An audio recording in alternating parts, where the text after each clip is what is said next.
Entonces, vamos a partir conversando del tema a partir de una parábola del cuento de Carroll, de Alicia en el País de las Maravillas. Me gustaría que, a ver, profesora usted, si es posible que nos lea la parábola y luego dejo la palabra para que la comentemos.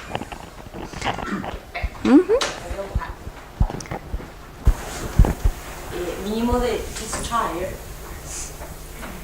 empezó Alicia tímidamente, pues no estaba del todo segura de si le gustaría este tratamiento, pero el gato no hizo más que ensanchar su sonrisa, por lo que Alicia decidió que sí le gustaba. Mínimo de Cheshire, perdón. Que es el gatito. ¿Podrías decirme, por favor, qué camino debo seguir para salir de aquí? Esto depende en gran parte del sitio al que quieras llegar, dijo el gato. No me importa mucho el sitio, dijo Alicia. Entonces tampoco importa mucho el camino que tomes, dijo el gato. Bien.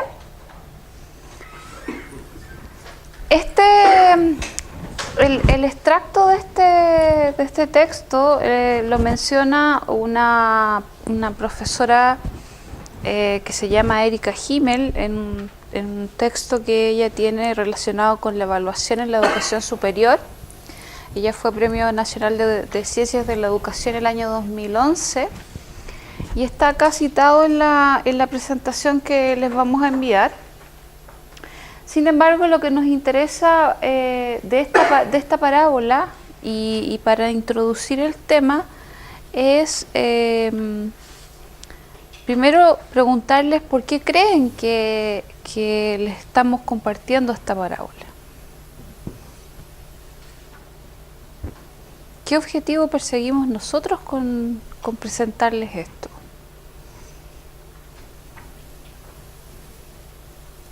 ¿Sí? Yo creo que los profesores tienen que tener claro lo que quieren lograr en el proceso de enseñanza y aprendizaje.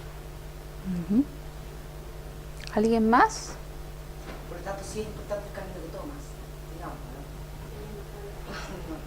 En este caso, es importante el camino. ¿Profesora? El destino que uno quiera llegar va a determinar el camino que uno debe seguir. Pero ojo, no hay un solo camino para llegar al mismo objetivo. Así que tampoco es tan determinante, o sea, siempre hay que tener el punto final o lo que uno quiere llegar, pero la forma de llegar a ese punto final o a ese objetivo va a ser de distintos caminos. Sí. Totalmente de acuerdo con sus comentarios. Sí, disculpe.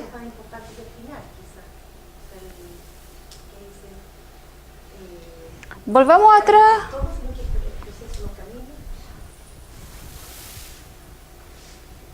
La pregunta es, ¿podrías decirme por favor qué camino debo seguir para salir de aquí? Y la respuesta es que depende de dónde quiera llegar Alicia. Y ella dice que no le importa mucho dónde, entonces él le dice que tampoco importa el camino que va a tomar. Por lo tanto, tal como dicen ustedes, y recojo sus palabras, es importante saber el norte hacia el cual estamos orientando un proceso. Tenemos, yo diría que distintas, tal como ahí el gato le responde a Alicia que puede tomar muchos caminos, tenemos distintas interpretaciones. Sin embargo, hay un punto en común que es que queremos llegar a alguna parte, ¿no es cierto?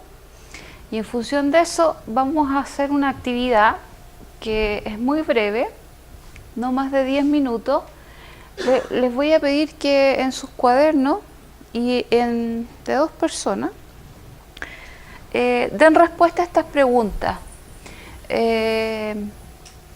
Y estoy relacionándolo muy directamente con lo que vimos anteriormente. ¿Por qué planificamos y qué planificamos? pensando, por supuesto, en el contexto de aula, de una asignatura en que ustedes estén trabajando. Muy breve la respuesta. Y de 2, desde ahora ya.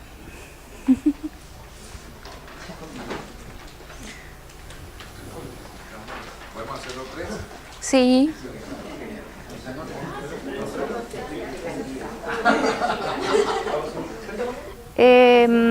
Disculpen, les voy a pedir aquí a este grupo que nos cuente cómo dio respuesta a una o a las 2 preguntas si alcanzaron a hacerlo.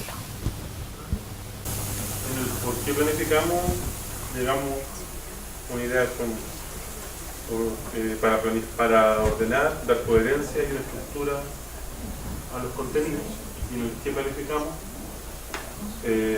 Cuando planificamos los contenidos y el desarrollo de las clases. Claro, las fechas de las pruebas, la bibliografía, el material, la lectura. Ya. Gracias, profesores. Ya. Eso, ¿no? ¿Alguien más puso algún otro elemento que uno planifique? ¿Sí? Ya. Evaluación. ¿Algún otro elemento? Nosotros pensamos que Tiempo. la planificación tiene que ver con un orden lógico que le damos nosotros, cada profesor, desde un punto de vista propio. Hay algo que a mí que a lo mejor es súper así raro, pero yo siempre tengo a la vista, a veces incluso más que el tiempo, lamentablemente, como el proceso cognitivo que estoy tratando de desarrollar en el estudiante. Ya. ¿Podríamos hacer entrar esa idea dentro del resultado de aprendizaje? ¿Qué es lo que yo estoy tratando de desarrollar? Sí, pero constatando que entonces hay 2 tipos al menos de resultados de aprendizaje, unos que son de carácter más bien contenido y otros que son de carácter más bien actitudinal. Claro, o sea, claro, soft skills y todo ese tipo de cosas, ¿no es cierto? Pero sí, resultado de aprendizaje es un sombrero súper amplio, donde uno puede en realidad explicitar bastantes cosas. Sí. ¿Algún otro elemento pensando en la planificación? ¿Cómo lograr que los alumnos aprendan a aprender? Ya, eso sería claro, en el orden de la metacognición como un resultado de aprendizaje. Bueno, lo que nosotros les queríamos contar es que al menos el paradigma que vamos a utilizar para hablar de la planificación es uno que tiene que ver con la denominada taxonomía de Fink. ¿Quién ha escuchado hablar, aquí levante la mano, de la taxonomía de Fink? Fink, F-I-N-K. Solamente hablar, no necesariamente he leído el libro. Digo, ¿ya? ¿Quién ha escuchado hablar de la taxonomía de Bloom? Todo el mundo, ¿no es cierto? Casi, prácticamente todo el mundo. Bueno, el hecho es que Fink es una especie de revisión y reacción a Bloom cruzada con la idea del aprendizaje significativo. ¿Ya? Entonces, esencialmente lo que va a decir Fink es que cuando uno planifica, uno tiene que tomar en cuenta 3 elementos y un contexto. Estos 3 elementos tienen que ser coherentes entre sí, estar armonizados, ¿ya? Y los 3 elementos son los que ustedes pueden ver aquí. Por una parte, fíjense, está... Ay, como eco acá. Por una parte están los resultados de aprendizaje. La idea de la planificación en este sentido va a ser que lo primero que yo me pregunto es a dónde quiero llegar. ¿Qué es lo que yo quiero que los estudiantes sean capaces de hacer cuando termina mi curso? ¿Ya? Mi preocupación no es qué es lo que tengo que pasar, ¿ya? Sino a dónde quiero que los estudiantes sean capaces de llegar. ¿Se entiende la diferencia, no es cierto? Ahí está el famoso chiste que yo siempre cuento del niñito que le enseña a hablar alemán al perro, se lo saben, ¿no? Llega un niñito y le dice al padre: papá, le enseñé a hablar alemán al perro. Entonces el papá dice: ¿en serio? Sí, le enseñé a hablar alemán al perro. Entonces el papá va donde el perro y le dice al perro: Guten Tag. ¿Qué responde el perro? Wow, evidentemente. Entonces el papá le dice: oye, pero no es que le enseñaste a hablar alemán al perro. Sí, claro, yo le enseñé a hablar alemán. Que él haya aprendido, ese es otro tema. ¿Entiendes? Entonces finalmente es eso. Yo no me preocupo de cuáles son los... es decir, me voy a preocupar de cuáles son los contenidos, pero el que está mandando, digamos acá, son los resultados de aprendizaje. ¿Ya? Una vez que yo tengo claro el resultado de aprendizaje, yo voy a articular otros elementos en mi planificación, que a la Fink van a ser las actividades de aprendizaje, acá métase todo lo que dice metodología, dinámicas de grupo, todo ese tipo de cosas, recursos, todo lo que yo quiera. Y por otra parte, la retroalimentación y la evaluación. Ahora, si ustedes se dan cuenta, la retroalimentación y la evaluación en este paradigma no tiene que ver solamente con la certificación. Es decir, cuando yo firmo un acta, yo digo que un estudiante pasó un cierto ramo, yo estoy esencialmente utilizando el rol certificador de la evaluación, ¿no es cierto? Yo certifico que conoce una serie de temas o que adquirió un cierto nivel de competencia. Pero por otra parte uno tiene otro rol que es súper importante de la evaluación y de la retroalimentación, que es la de estar dando información continua al estudiante de cómo va su proceso de aprendizaje. ¿Ya? Entonces, en el fondo, que es algo que comentaba Mauricio ayer, acá, hoy día no recuerdo,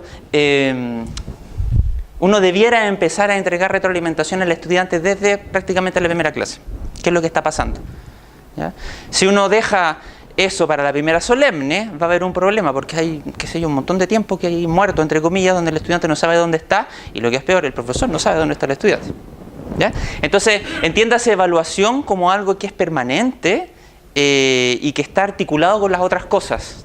Esto es súper importante porque de repente uno puede planificar actividades de aprendizaje, por ejemplo, qué sé yo, juego de roles, por decir algo, ¿ya? Dinámicas de juego de roles y todo. Después llega la solemne y yo hago una prueba alternativa, 60 preguntas, 20 minutos. Hay un problema, ¿no es cierto? O sea, uno podría decir que estas dos cosas no son armónicas entre sí. ¿Se entiende? Esa es la idea. ¿Ya? Espera, déjame llegar al final y de ahí vamos a algunos comentarios. Ahora, todo esto, a pesar de que en el monito está como bailando, todo esto no está en el aire, sino que está cruzado por lo que Fink llama factores situacionales. Es decir, si yo tengo el mismo curso, la planificación de un curso, a las 9, que es a las 9:30 de la mañana con 30 estudiantes, y es exactamente la misma planificación para un curso de 120 estudiantes a las 2 de la tarde, Fink va a decir, hay un problema. ¿Por qué? Porque yo no estoy tomando en cuenta los factores situacionales que van a alterar mi planificación, pensando esencialmente en esto, ¿no es cierto? Tampoco es lo mismo trabajar con estudiantes vespertinos que estudiantes diurnos, ¿no es cierto? Yo tengo que variar de alguna manera mis actividades de aprendizaje, mi manera de entregar retroalimentación. No es lo mismo. ¿Se entiende la idea? Entonces, en el fondo, lo que va a decir Fink es que para que yo pueda crear un curso integrado, mi planificación tiene que incluir estos tres elementos, ¿ya? Pero siempre en un cierto contexto. Es cierto, ahora, en el contexto del libro, este es uno de los primeros esquemas que aparecen y lo que está mostrando es la articulación entre los tres elementos, no el orden lógico en el cual yo los voy a dar. De hecho, los esquemas, si ustedes ven el libro, después queda algo que hacemos en el curso, esto es solamente para hacer marketing al curso que hacemos en el diplomado. En el curso del diplomado, después analizamos más este esquema y, por ejemplo, aparece el mismo con acá una rayita. Eso significa de que estas dos cosas no son coherentes. Entonces, es un esquema solamente para enfatizar la idea de que tiene que haber coherencia entre estos tres elementos. No está mostrando el ciclo efectivamente que uno hace después del feedback y uno vuelve. Sí. Pero insisto, esto solamente está mostrando la buena articulación de esas tres cosas. ¿Ya? Ahora, fíjense, ¿cuántos de ustedes han escuchado hablar de el sílabus? ¿Hay alguien que no haya escuchado hablar de sílabus? ¿Ustedes dos? Ya. Bueno, el sílabus, ¿qué es? Es una expresión, una suerte de materialización de la planificación. En la universidad hay un formato de sílabus que ustedes pueden bajar, que eso después lo vamos a ver, pero esencialmente es una especie de carta de navegación del curso. ¿Ya? Ahora, como dice Korbisky, la carta no es el territorio, pero nos sirve, ¿no es cierto? Nos sirve para avanzar. Ahora, hay un punto que nos gustaría sí dejar claro ahora, porque a muchos de ustedes les va a tocar hacer sílabus. A ver, en la realidad, en el mejor de los mundos posibles, ustedes van a poder hacer su propio sílabus. En mundos no tan mejores, a ustedes les van a imponer el sílabus, ¿ya? Pero la idea, si uno ve como la filosofía del sílabus, es que cada profesor pueda diseñar su sílabus, porque este de alguna manera representa el estilo, la filosofía de enseñanza del profesor, ¿ya? Entonces, nos gustaría hacer el punto en relación a la diferencia entre un programa, una programación y un sílabus, ¿ya? Solamente para que quede claro y hablemos de eso. Brevemente, escuché cuando hicimos la actividad que alguien dijo, nosotros hicimos el análisis pensando en la asignatura. Alguien lo mencionó. Otros lo hicieron de manera más macro, más global. En ambos casos estaba bien, en el contexto en que se situaran cada grupo. Lo importante acá es rescatar este aspecto que es clave y que es importante, y creo que quienes ya tienen experiencia en docencia de trabajo en universidad ya lo conocen, y que hay un nivel donde nosotros manejamos un programa, que es un programa que está asociado a básicamente una malla curricular que está asociada a un perfil de egreso. Por lo tanto, estamos hablando ya a nivel de currículum, ¿no es cierto?, que es mucho más macro. Y es un tema que se nos entrega dado, ¿verdad? Luego pasamos a lo que es la programación, que generalmente es una actividad, una de las tantas actividades que tienen los coordinadores de carrera, en donde se estipula cómo se van a organizar fechas, ramos, asignaturas, etcétera, en función de reglamentos, de políticas institucionales. Esa organización se hace a nivel de programación, que es lo que llamamos nosotros. Y finalmente, donde nosotros con Roberto mencionamos que un poco debería estar la libertad de cátedra, que no en todas las escuelas sucede. Hay escuelas donde el sílabus ya está hecho, y lo ideal es que en realidad el sílabus sea un producto de cada profesor, obviamente enmarcado en ciertos lineamientos de la escuela, pero interesante sería que fuera un documento que emane desde la creatividad del profesor respecto de los contenidos que tiene que trabajar, siempre pensando en el estudiante, más que y plantearse los resultados de aprendizaje en términos de lo que yo quiero que el estudiante aprenda. Y en ese contexto se transforma a nivel de aula en un contrato, y en un contrato que tiene que ser ojalá consensuado y socializado con el estudiante. Así como la profesora mencionaba que ella les cuenta antes de empezar su clase el objetivo que tiene esa sesión, o el objetivo que van a tener 2 sesiones en la semana, siempre es importante partir una asignatura presentando el sílabo, conversándolo con los estudiantes, de tal manera que a ellos les quede lo más claro posible qué es lo que va a pasar en la asignatura. Y qué es lo que va a pasar no solo en términos de los aspectos formales que más a ellos les interesan, que son las ponderaciones, las fechas de las pruebas, etcétera, que son importantes, pero también en aspectos como los derechos y deberes que yo tengo respecto de la docencia como profesor, y derechos y deberes que tiene el estudiante respecto del aprendizaje. Eso es muy relevante en lo que nosotros entendemos y estamos tratando de comunicarles a ustedes que la universidad espera que se refleje en este documento. No sé si Roberto tiene algo más que agregar. Vamos para allá, digamos, vamos a hablar de la idea de la componente, de la importancia de la componente emocional cuando uno prepara una clase. Entonces, desde ese punto de vista, por ejemplo, si en un sílabo yo pongo el estudiante debe pa, digamos, está bien rayada la cancha, súper claro, pero también el incluir cosas como, por ejemplo, yo como profesor me comprometo a llegar a la hora y si no avisar, entregar las pruebas máximo 2 semanas después que comenzó la clase. ¿Tenía ahí algún ejemplo? O ese tipo de cosas.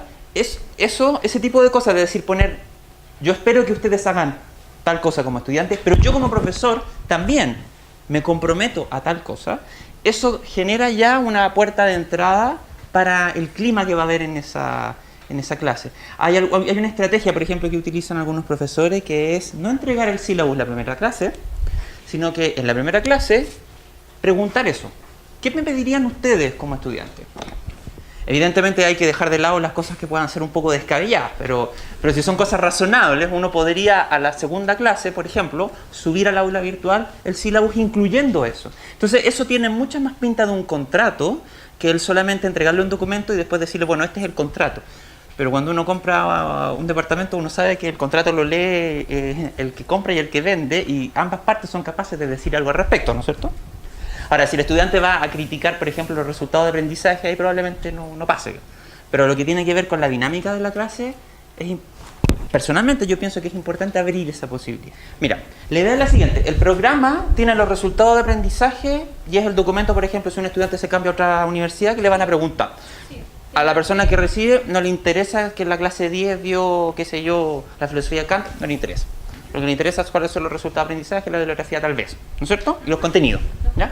Después la programación, efectivamente ya no existen los coordinadores, pero es cuando en el fondo cuando se ponen de acuerdo distintas secciones o distintas sedes, podría ser, ¿no es cierto? Cuando hay fechas que son comunes. Entonces ahí hay una persona, que no será el coordinador, pero alguien lo tiene que hacer, espero, que armonice eso, ¿no?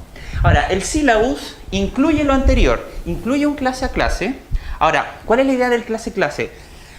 La filosofía del sílabus no es controlar, sino que el estudiante sepa más o menos cómo se va a desarrollar el curso. Y esto es súper importante, que el buen estudiante sepa, por ejemplo, que la próxima semana el profesor va a tratar tal tema y que para profundizar tal tema hay tal bibliografía complementaria, cosa que se pueda preparar.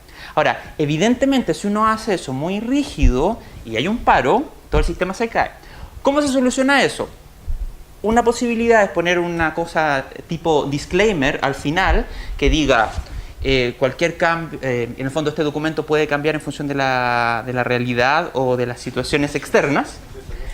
Hacer un sílabus, esto también es interesante, hacer un sílabus en línea, mantenerlo en el aula virtual como un PDF y en la medida de que, por ejemplo, hay un paro, chuta, saltó la clase, yo modifico mi sílabus en Word, lo reimprimo en PDF y lo vuelvo a subir. Lo mantengo actualizado. ¿Ya? Que yo sepa, aquí nunca ha habido un paro. ¿Perdón? Que yo sepa, aquí nunca ha habido un paro. Uno nunca sabe.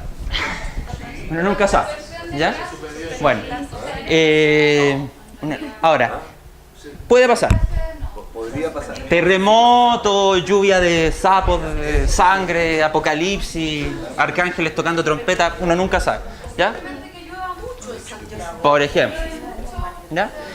Ahora, y la última opción, que dentro de todas es la que a mí me parece tal vez más razonable, es una que idearon la gente matemática, que es, tengo la programación y dejo ciertas clases vacías donde pongo clases de ajuste.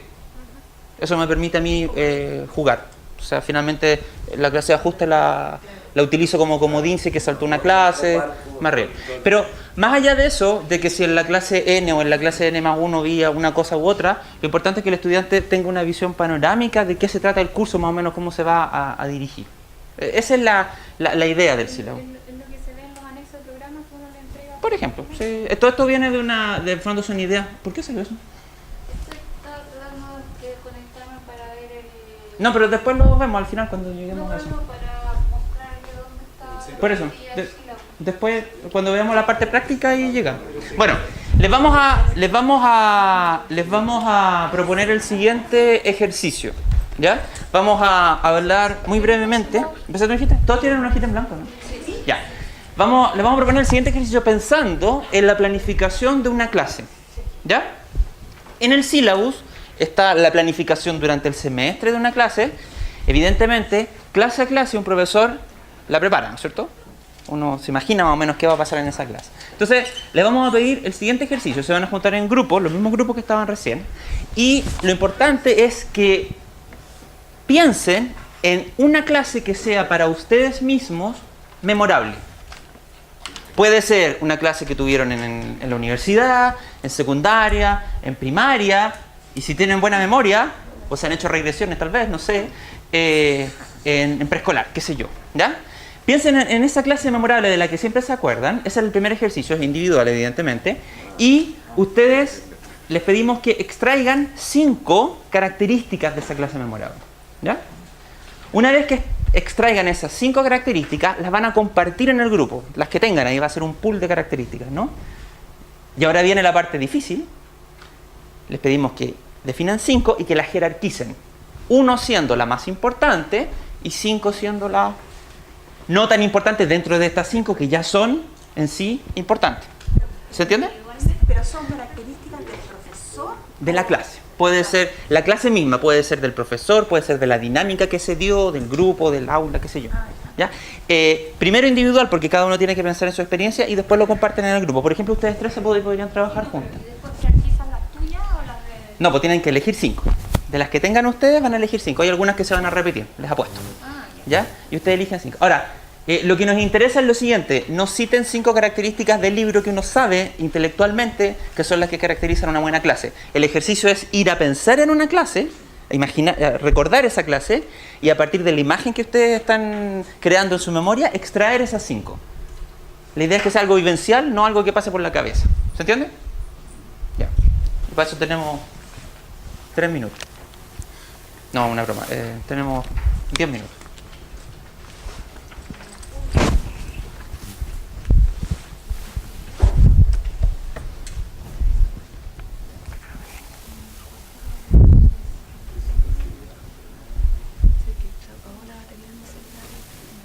Súper. Fíjense que un denominador común de lo que han dicho es esta idea de la importancia de lo emocional, ¿no es cierto? El carisma, lo que sea. Inclusive ustedes, tú lo mencionaste cuando dijiste el grupo de estudiantes, a lo mejor no era el profesor, pero había un clima, ¿no es cierto? Que generaba algo. Claro, pero había algo que es del orden, como decía Mauricio recién, del orden emocional, ¿no es cierto? Exacto. Entonces, esas son las cosas que uno cataloga hoy en día como habilidades blandas, ¿no es cierto? No es tan solo el profesor que es seco en su disciplina, sino que también tiene estas otras habilidades blandas. Entonces, ¿por qué les contamos esto? Esencialmente porque cuando uno planifica una clase, uno podría incluir ciertos elementos que apunten a esto. Yo lo siento porque voy a tener que cambiar el orden de algo porque me estoy tratando de adaptar al tiempo que tenemos, que no es mucho. Así que les voy a pasar esto. Esto está sacado de un artículo que fue publicado el año 2009. Uno para cada uno. Bueno, voy a hacerla un poco más rápido. Bueno, pasar para allá. El artículo se llama algo así. ¿A los estudiantes les importa que a ustedes les importe? Algo así. O sea, ¿a los estudiantes les importa que usted les importe a ellos? ¿Se entiende? Esa es la idea. Entonces, ¿de qué se trata esto? Se trata de una investigación. Si sobró alguna me la pasan porque me quedé sin copia. ¿Sobró? Gracias. Fíjense que estas son algo así como tips para mejorar la cercanía, tanto verbal como no verbal, en una clase. ¿Se entiende? Entonces, ¿cuál es la idea? Cuando yo planifico una clase, uno podría incorporar ciertos de estos elementos. ¿Qué es lo que le pedimos a ustedes? La mayoría marcó en la lista que estaban interesados en el diplomado. En el curso que nosotros tenemos de preparación y planificación de clases, les vamos a pedir la siguiente tarea. Si es que ustedes vienen al diplomado, a lo mejor no. Pero como ustedes van a comenzar a hacer clases este semestre, lo que le pedimos es que se lleven esta hojita y que cuando preparen sus clases traten de incorporar algunos de estos elementos. Cuando vengan al diplomado y nosotros con la Carola hagamos el mismo curso y toquemos este tema de la componente emocional, les vamos a preguntar a los que estuvieron hoy en día, bueno, ¿y ustedes? ¿Pusieron en práctica? ¿Funcionó mejor? ¿Notaron algún cambio o no? ¿Se entiende? Esa es como la tarea que les estamos pidiendo que se lleven. Ahora, rápidamente, si se dan cuenta, sugerencias para incrementar la cercanía verbal, usar ejemplos personales. ¿Ya? Un poco lo que decían ustedes, hacer preguntas que motiven, desarrollar discusiones basadas en elementos que traen los estudiantes. Lo que decía Mariana ayer, los estudiantes no son tabula rasa, traen toda una historia. Si yo soy capaz de ir a buscar elementos de esa historia y los traigo a la sala de clase, eso genera ya un choque emocional que va a cambiar muchas veces la dinámica dentro de la clase. ¿Se entiende? Usar humor en la clase, siempre es bueno. Dirigirse a los estudiantes, dirigirse a los estudiantes por su nombre. Eso es una técnica, créame, extremadamente poderosa.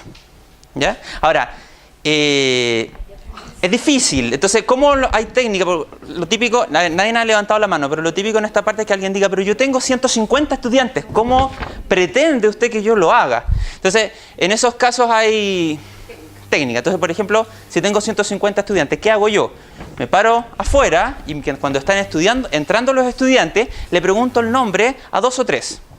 Y me acuerdo de su cara. El trombinoscopio, como le llaman algunos.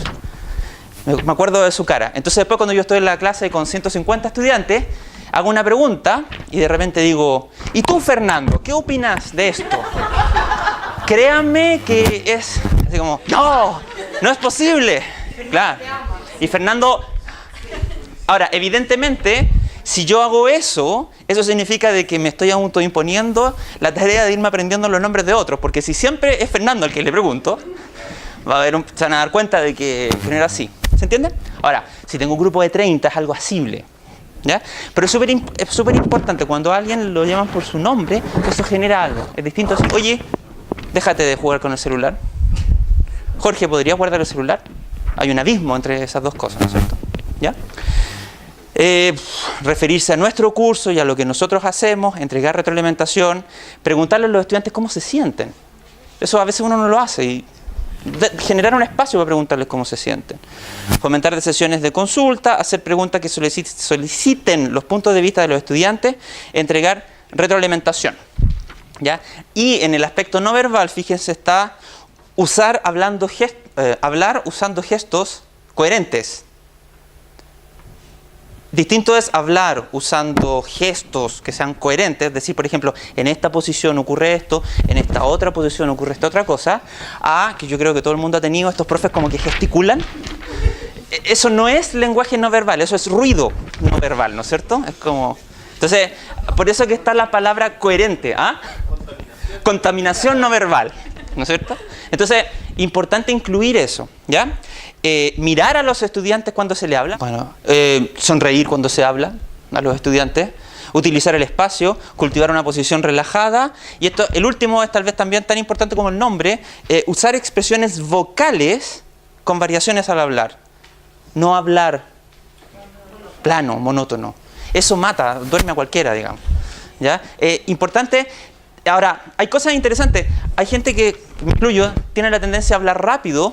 Muchas veces los profesores que hablan rápido como que es una lucha continua por hablar más lento. Tal vez no tienen que hablar más lento. Lo que tienen que hacer es manejar las velocidades. ¿Se entiende, no? Sí. Eso puede ser una buena idea. ¿Ya? ¿Podríamos después? Es justo para preguntar eso. Que usar un buen lenguaje y pronunciar bien. Pronunciar bien. A veces hay profesores que no se les entiende nada. Exacto.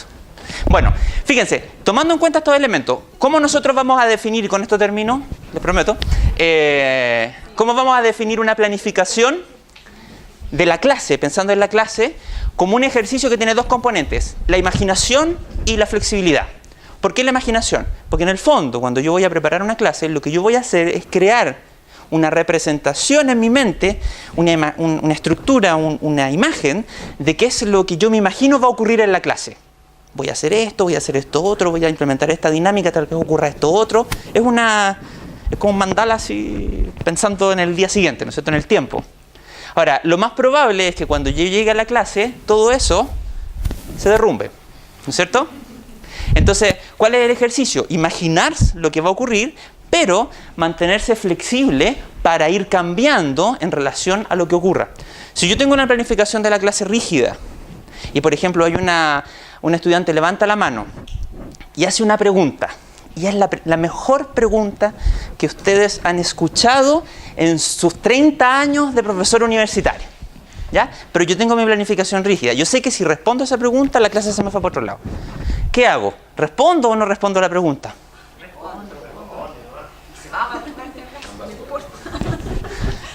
En realidad, yo diría que depende. Yo diría que depende de la situación. Ese es el mensaje en el fondo. ¿Cómo lo hago? ¿No es cierto? Por eso que yo puedo ser flexible, pero si construí algo. Entonces, el ejercicio... Mucha gente dice, no, pero es que la gente que planifica es rígida. No necesariamente. Uno planifica, uno tiene una estructura. Lo importante es tener la capacidad de percibir lo que está ocurriendo con el grupo para ir cambiando esa planificación.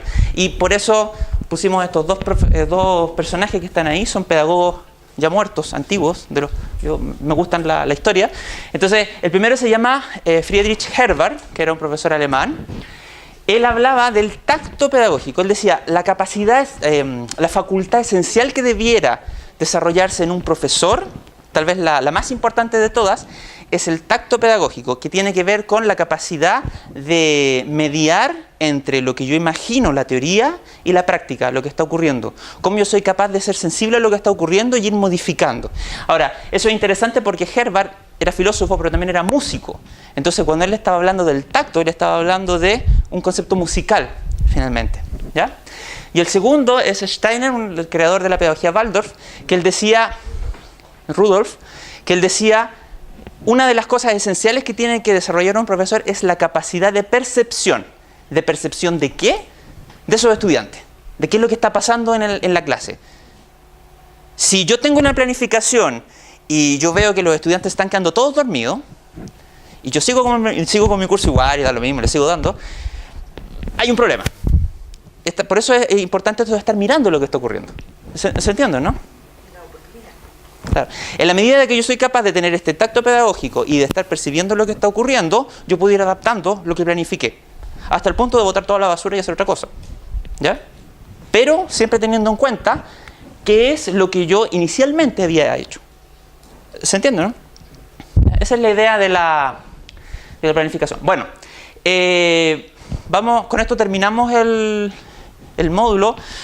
Aparte de agradecerle, no pasamos tanto. Lo que sí queríamos decirle era recordarle en que venga. Gracias, profesor. Chao. Chao.